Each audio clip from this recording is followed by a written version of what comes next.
My people, let us talk about what is happening right now in the north, because the situation has reached a level where leaders cannot sit down quietly anymore.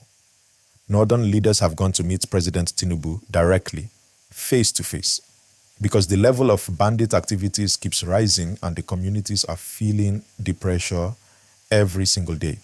Please, as we go through this story, make sure you like this video and subscribe. It helps this channel a lot and helps more people get informed. So, what exactly pushed these leaders to move sharply like this? In the last few weeks, the number of attacks in some northern states has increased in a very worrying way. Bandits have been targeting villages, roads, and some schools.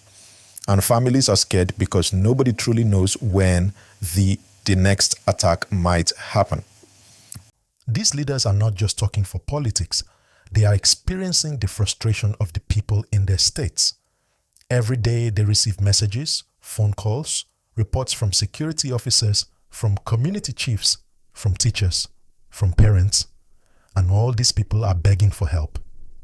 That is why the leaders felt it is time to go and tell the president, "Sir, this matter is too much and something must change fast." And remember, please like this video and subscribe. Now, according to reports the public already knows, many of the recent incidents involved kidnappings. Bandits are targeting areas where they believe people cannot defend themselves. And the painful part of the whole thing is that communities already struggling economically are the ones suffering the most.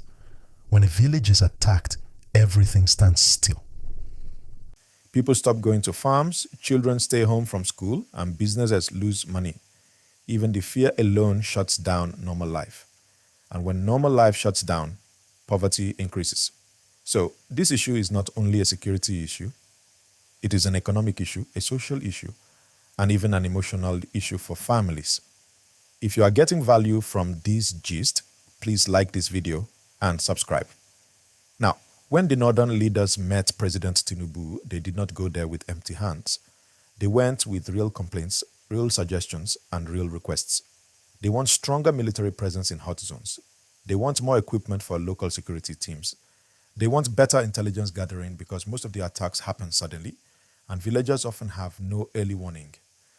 They also want the federal government to treat this issue as something urgent, not something that can wait for weeks or months. And honestly, when you look at the situation carefully, you will understand why. A very important part of this discussion is the safety of children. Many parents do not feel comfortable sending their children to school right now. Some states have closed certain schools in high-risk areas. Imagine being a student and having to stay home for weeks because your school is no longer safe. It affects education, dreams, and the future of young people. And every time something happens to students, the entire country feels it. We all feel the pain. And that is why leaders are insisting that school protection must improve. My people, please, don't forget to like this video and subscribe. It encourages me to continue bringing updates. Another major point in this whole issue is the debate on whether negotiation should be part of the strategy or not.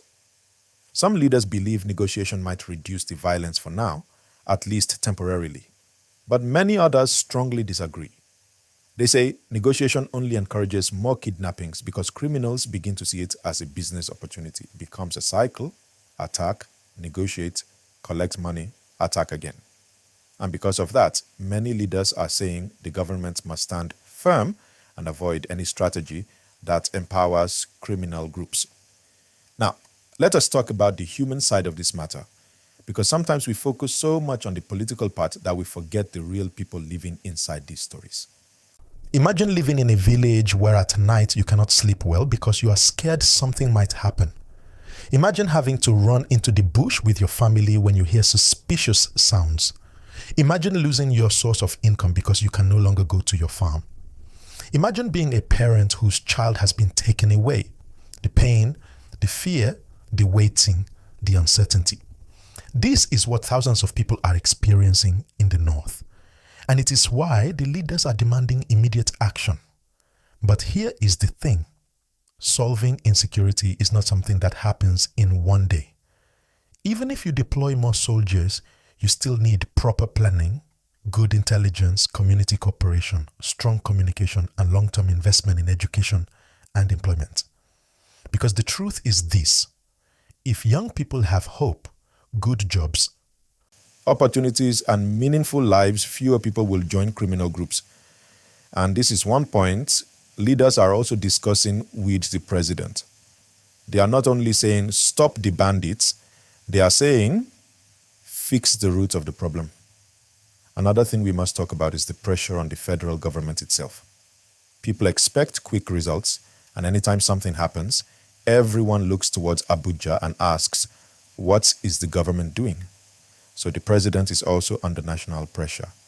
And this meeting with northern leaders is a very strong signal that everyone wants to work together to find solutions. Before I continue, my people, please like this video and subscribe. Thank you. Let us now look at how this whole insecurity affects the wider economy.